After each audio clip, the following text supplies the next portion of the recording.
On May 1st, 2022, a man was spending the afternoon at a place called Hemingway Harbor on the Nevada shore of Lake Mead when he noticed something the drought had left behind on the newly exposed lake bed. It was a barrel. A rusted, corroded 55-gallon steel drum, the kind used to hold oil, sitting on ground that until very recently had been under dozens of feet of water. The metal had rotted through in places, and through one of those gaps, he could see what was inside. It was a human body. The Las Vegas police who responded found the remains of a man who had been shot in the head, sealed in the barrel, and dumped into the lake somewhere between the mid-1970s and the early 1980s, dated by the Kmart clothes and the size 11 sneakers he was still wearing. He had been at the bottom of Lake Mead for roughly 40 years, and the only reason anyone found him is that the lake is disappearing. The water that hid him for 4 decades had pulled back far enough to set him down on dry land, like the reservoir was handing back something it had been asked to keep. He has never been identified, and the detective on the case said something that should stop you cold. He said that as the water keeps dropping, it is likely they will find more. That there are almost certainly other people down there, other things the lake was given and told to hold, waiting for the water to leave so they can come back up. There is a reason a body in a barrel at the bottom of Lake Mead surprised almost no one who knows the history of this place. Las Vegas was built in large part by organized crime, and for decades the mob ran the casinos 30 minutes up the road. When the mob needed to make a person disappear, the largest reservoir in the country, sitting right there in the desert, was an obvious place to do it. Deep, dark, and enormous. Historians at the Mob Museum in Las Vegas point out that the mob had a specific habit of putting victims in barrels.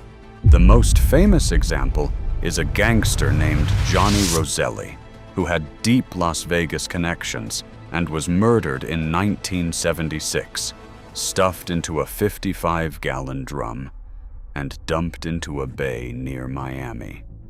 That barrel floated to the surface and gave him up. The Lake Mead barrel is, in the words of one historian, almost a carbon copy, except this one stayed hidden on the bottom for 40 years, until the drought did what the water was never supposed to allow. This is the part nobody puts on the postcard. Lake Mead is a recreation area. It is 30 minutes from the Las Vegas Strip. Nearly 6 million people come here every year to swim and boat and jet ski and drink beer on the water in the sun. It looks, from the shore, like the largest, calmest swimming pool in the American Southwest. And it is, by a wide and consistent margin, the single deadliest place in the entire national park system. Not one of the deadliest. The deadliest. More people die at Lake Mead than at any other unit the National Park Service manages. More than the Grand Canyon, more than Yosemite, more than Yellowstone. In one recent 17-year window, more than 350 people died here, an average of nearly 20 every single year after year, decade after decade. Part of that is simply scale. Lake Mead National Recreation Area is not just the lake. It's 1.5 million acres spanning 2 states, containing Lake Mead, a second reservoir called Lake Mojave, a long stretch of the Colorado River, roads, canyons, and desert, plus responsibility for the area around Hoover Dam and the Pat Tillman Bridge, which is why a number of the deaths counted here are suicides from the dam and the bridge. But strip all of that away, set aside the suicides and the homicides and the car crashes, and you are still left with the core, stubborn, repeating fact of this place. People come here to have fun on the water, and they drown. And most of them are not murder victims in barrels. Most of them are ordinary people who came for a fun day on the water, who could see their car from where they were swimming, who did not believe for 1 second that this was the place they were going to die. The barrel is the story that makes the news. The drownings are the story that doesn't. And the drownings are the ones that should scare you, because the person they happen to looks exactly like you. To understand why a calm blue lake in the desert kills more people than the Grand Canyon, you have to understand something that almost no one who comes here grasps until it's too late. The danger isn't what it looks like. What it looks like is safety, flat water, warm sun, families on inflatable rafts, a marina selling ice cream.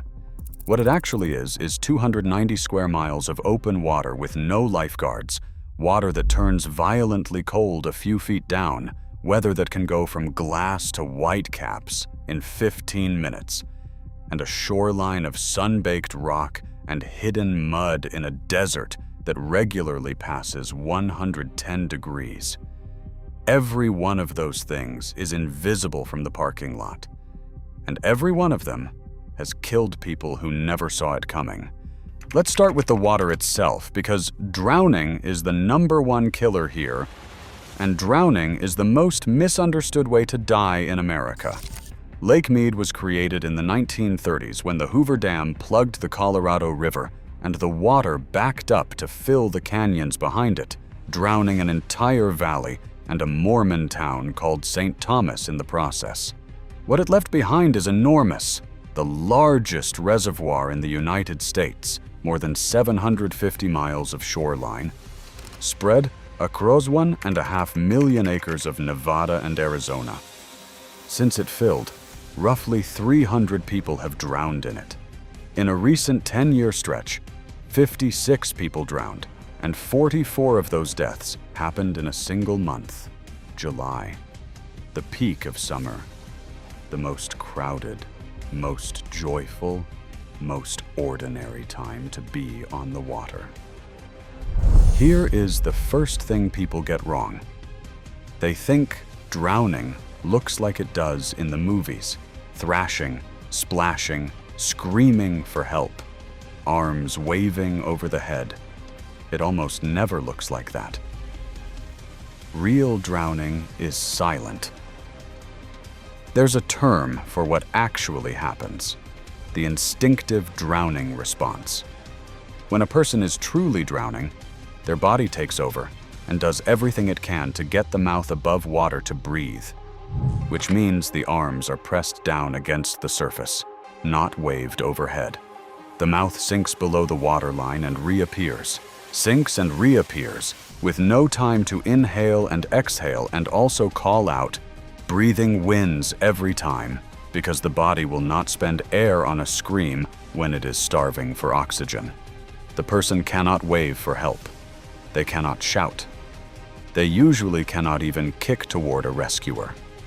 From the outside, it can look like someone quietly treading water, or bobbing, or even playing. The entire process, from the moment a person can no longer keep their head up to the moment they slip under for the last time, can take as little as 20 to 60 seconds. There is no dramatic struggle. There is just a person. And then a quiet spot in the water where the person used to be. The rangers at Lake Mead describe the same scene over and over. A group comes to the lake for the day. Everyone's swimming, laughing, in and out of the water. And then, at some point, somebody counts heads and comes up one short. Nobody heard anything. Nobody saw a struggle. There was no scream, because there is never a scream. There was just a person in the water a minute ago, and now there's an empty patch of surface, and a group of people slowly realizing that the fun stopped without anyone noticing when. Now, put that silent, fast, invisible process into the specific geography of Lake Mead. There are no lifeguards anywhere on the lake. There are no designated, roped-off swimming beaches with someone watching. The Park Service is blunt about it. You swim at your own risk, and conditions can change in an instant. The coves and inlets that look small and safe, a quick swim across to that rock, to that boat, to that other shore are much larger than they appear, because there is nothing in open water to give your eye a sense of scale. People push off from shore aiming for a point that looks close, and they run out of strength somewhere in the middle, in deep water, far from anyone, And there is no lifeguard tower, no one counting heads, no one who will notice the quiet spot in the water until it's far too late. And then there are the pool toys. This sounds almost too small to be deadly, and it is one of the things park rangers beg people to stop doing. Families bring inflatable rafts and floats and pool toys meant for a backyard pool, and they put their kids on them in the shallows, and everything is fine until the wind comes. On a big open reservoir, a gust can catch an inflatable and push it across the surface faster than a person can swim. A ranger described exactly how it happens. A child on a float in a designated swim area, the wind picks up, and all of a sudden they're being blown a quarter-mile out into open water before anyone even notices. Now a small child is alone, far from shore, on a toy that could flip at any second, in the deadliest body of water in the park system. That is not a freak accident. That is a Tuesday at Lake Mead. Which brings us to the wind, the second killer. And the one that turns a perfect day lethal with almost no warning. Lake Mead sits in the path of the North American monsoon. In the summer, the same season that brings the crowds, the desert generates sudden, violent thunderstorms.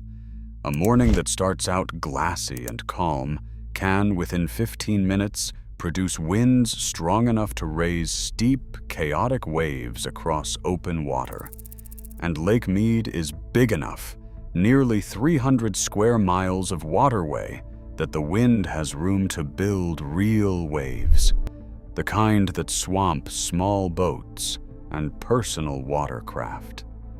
Boaters who launched into a flat lake find themselves in whitecaps they cannot handle, taking on water, unable to make it back to a marina that is now miles away across dangerous chop.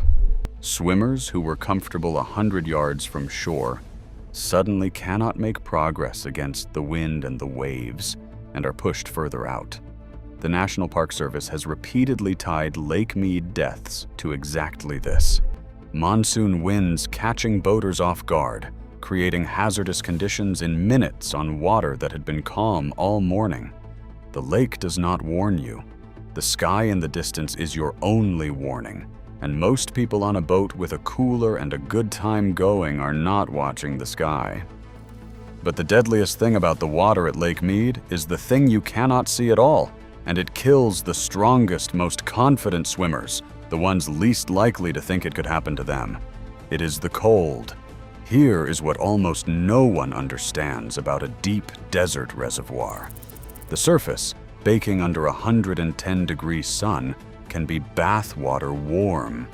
But Lake Mead is deep, hundreds of feet deep in places, and water that deep does not mix. Below a certain depth, the water stays shockingly, dangerously cold year-round, and the boundary between the warm surface layer and the cold water beneath it can be abrupt.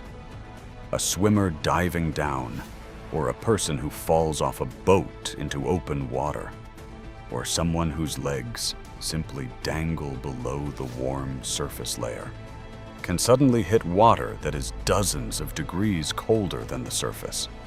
The human body's response to sudden cold water immersion is not gradual. It is called cold shock. The first thing that happens is an involuntary gasp. You inhale hard, whether you want to or not. And if your head is underwater when it happens, you inhale water. Then your breathing goes rapid and uncontrolled, a kind of hyperventilation you cannot stop. Your heart rate and blood pressure spike, and in a small number of vulnerable people, the shock alone can trigger cardiac arrest. Cold water survival experts describe it with a rule of thumb: 1, 10, 1. You have roughly 1 minute to get your breathing under control before the panic and the gasping can drown you. You have around 10 minutes of meaningful muscle movement before the cold steals the strength and coordination from your arms and legs, and you can no longer swim or pull yourself out. And you may have about 1 hour before hypothermia itself renders you unconscious. Most people who die of cold water never reach the hypothermia stage at all. They drown in the first minute, or they lose the ability to swim in the first 10, long before the cold could ever kill them directly. Strong swimmers drown in cold water precisely because they trust their ability, swim out too far, and then meet cold their body cannot cope with in water too deep to stand. Their skill is what carried them out to the place that killed them. There's a pattern that runs through nearly all of these deaths, and it's worth saying plainly, because it's the same pattern that runs through every deadly place in America. Roughly 4 out of every 5 people who die at Lake Mead are men. Overwhelmingly, they are not helpless. They are confident. They are the strong swimmer who didn't wear the life jacket because life jackets are for kids. They are the experienced boater who knew this lake. They are the fit young man who could obviously make it across the cove. The Park Service says it over and over. In nearly every drowning, the death could have been prevented by a life jacket. And in nearly every drowning, the person who died was sure they didn't need one. That certainty, that gap between how capable you feel and how indifferent the water actually is the thing that kills. It is not the weak who drown at Lake Mead. It is the confident. And this is the detail that should unsettle you most, because it removes the comfortable story we all tell ourselves. When you read about a drowning, your instinct is to assume the person did something foolish. They couldn't swim. They were drunk. They went somewhere they shouldn't have. Sometimes that's true. But the rangers who work this lake will tell you that a huge share of the people who die here did almost everything right. They were competent swimmers. They stayed in the general area everyone else was in. They came with friends and family who were watching. They were not doing anything that thousands of other people on the lake weren't doing at that exact moment. The only difference between the person who drowned and the hundreds around them who didn't is that at some point the water asked one of them a question their body couldn't answer. A cramp, a gust, a wave, a patch of cold, a float that drifted 20 feet too far, and there was no lifeguard, and no one noticed the quiet spot in the water in time. You do not have to make a dramatic mistake to die at Lake Mead. You only have to be slightly unlucky in a place that offers no margin and no second chances. Then there is the heat, because this is a desert, and the water is only half the danger. The land around Lake Mead is raw Mojave, bare rock, no shade. Temperatures that routinely pass 110 degrees in summer. There are hiking trails here, and every year they kill people the same way the Grand Canyon does. Someone underestimates the heat, goes for a walk in the morning that stretches into the afternoon, runs out of water, and their body simply fails. The most popular of them lead to hot springs along the Colorado River below Hoover Dam, a genuinely beautiful hike and a deadly one, because people go expecting a pleasant stroll to a natural spa and instead find themselves miles into an oven with no shade and no way out but back up.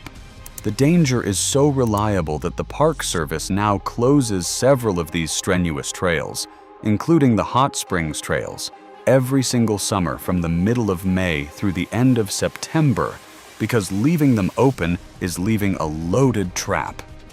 Even so, people still die on them. A hiker collapses from the heat, and by the time anyone reaches them, the desert has already done its work. People die on the shoreline of the deadliest lake in America without ever getting in the water. killed by the same desert that makes the cold reservoir look so inviting in the first place. And now the lake is changing because it's dying. For more than 2 decades, a historic mega-drought has been draining Lake Mead. At its height in the 1980s, the water sat at over 1,200 feet above sea level. It has fallen well over 150 feet from that mark, exposing a pale band of mineral-stained rock around the entire shoreline, the bathtub ring that shows how far the water has retreated. And that retreat has created a new hazard that most visitors have never heard of. The newly exposed lake bed is not solid ground. It's saturated mud and silt that has been underwater for decades. And as the surface dries in the sun, it forms a thin, hard crust over feet of soft, wet, unstable mud underneath. The Park Service calls it a false sense of stability. People walk out onto what looks like dry, cracked, solid ground to get closer to the water. And they break through, and they sink. Vehicles have gotten stuck. Boats have gotten stranded. People have had to be pulled out by rangers or towed at enormous cost. The very ground the drought is revealing is a trap, and it looks exactly like safe, dry land. The drought is also why the bodies keep coming back. Cold, deep water is an extraordinary preserver. Bodies at the bottom of Lake Mead decompose far more slowly than they would in the desert sun above, which is part of why remains that have been down there for decades can still be identified when they surface. And surface they do. The barrel in May of 2022 was only the beginning. Less than a week later, 2 sisters were paddleboarding near Colville Bay. They had gone paddleboarding instead of snorkeling because the water had gotten too shallow when they spotted something on a newly exposed sandbar. At first, one of them thought it was the bones of a bighorn sheep. Then they got closer and saw a human jaw with the teeth still in it. They called the rangers. By that October, at least 6 more sets of human remains had been found along the retreating shoreline. Some were murder victims. Some were drowning victims from years before. People the lake had taken and never given back. Until now. One set of remains was eventually matched to a man who had drowned in 2002, whose daughter had spent 20 years not knowing where her father was until a phone call asking for a DNA sample finally told her. He had been in the lake the whole time, in the place that had been his favorite place in the world. The lake is emptying out, and as it empties, it is settling its accounts. There is one more grim detail, and it captures exactly what kind of place this is. In recent times, the dive team that recovers bodies from Lake Mead, the people whose job is to go down into that cold, dark, deep water and bring back the drowned, had its operations suspended because of staffing shortages and a lack of the equipment and training the work requires. Think about what that means. The deadliest body of water in the national park system at moments has not had a dedicated team to recover its dead and has had to hand that work off to outside agencies. And recovering a body from Lake Mead was never easy to begin with. The water is deep and dark and cold. Visibility near the bottom can be almost nothing, and a person who goes under in 300 feet of water in a lake the size of a small sea may simply never be found. Some of the people who have drowned here were recovered within hours. Some were recovered within days, and some were never recovered at all. They are still down there, somewhere in the cold. And the only thing that will ever bring them back is the same thing that brought back the man in the barrel. The water leaving. The bodies wait. Sometimes for a dive team. sometimes for the drought. So here is Lake Mead, all of it, at once. It is the largest reservoir in the country, holding the water that keeps 25 million people and the entire city of Las Vegas alive. It is a place of genuine, staggering beauty, red rock and blue water and desert light, canyons you can only reach by boat, a shoreline longer than the coast of California. And it is the deadliest single place in the American park system, a lake that drowns confident swimmers in silent seconds, flips boats with sudden wind, hides killing cold beneath a warm surface, bakes the unprepared on its shores, and holds its dead in the dark for decades until a drought hands them back. The people who die here almost never believe they're in danger. That is the whole point. They see flat water and sunshine and a marina and other families laughing on the lake, and their brain reads all of it as safe, because in their entire lives, nothing about calm water on a sunny day has ever meant death. They make decisions based on how the place looks, and the place looks like a vacation. The gap between what Lake Mead looks like and what Lake Mead is, that gap is where nearly 20 people disappear every year. The lake was made by human hands. We dammed a river, drowned a valley, and filled a desert canyon with water that was never supposed to be there. And for 90 years it has served us power, drinking water, a playground half an hour from the neon. When the water rose in the 1930s, it swallowed an entire town. St. Thomas, a Mormon farming settlement that had stood in that valley since the 1860s. Its residents were paid for their land and told to leave, and they watched the water climb over their homes, their church, their fields, until the whole town was gone beneath the surface of the new lake. For decades, St. Thomas existed only as a rumor under the water. And now, as the drought pulls the lake back, St. Thomas has reappeared. Cracked foundations and old walls standing in the sun where a town used to be, where a lake used to be, where the water used to hide everything. Because that is what this lake does. It was never tame, and it was never ours. Not really. It kept everything we put into it. The town under the water, the boats, the bomber that crashed into it in 1947 and sank to the bottom, the man in the barrel, the swimmers who went out too far, and the hikers who ran out of water, and the boaters caught by the wind. It took them all and held them in the cold and the dark and the silence, indifferent, patient, in no hurry at all. A lake does not grieve.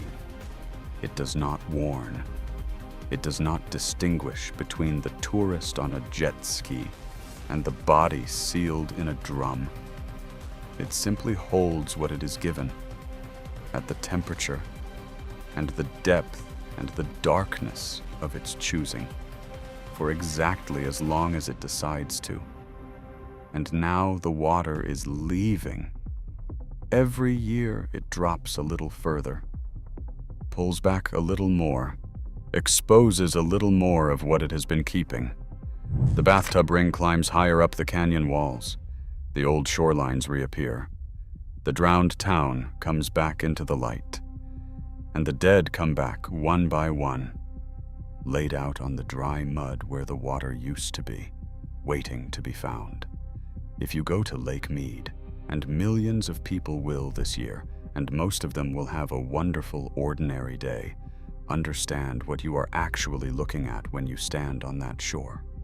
Not a swimming pool, not a postcard, a drowned canyon in the middle of a desert, the deadliest place the Park Service watches over, calm on the surface and cold underneath, beautiful and indifferent and full of the people who thought, right up until the end, that it was safe. The water is warm on top. It is not warm all the way down, and it does not care at all how well you think you can swim.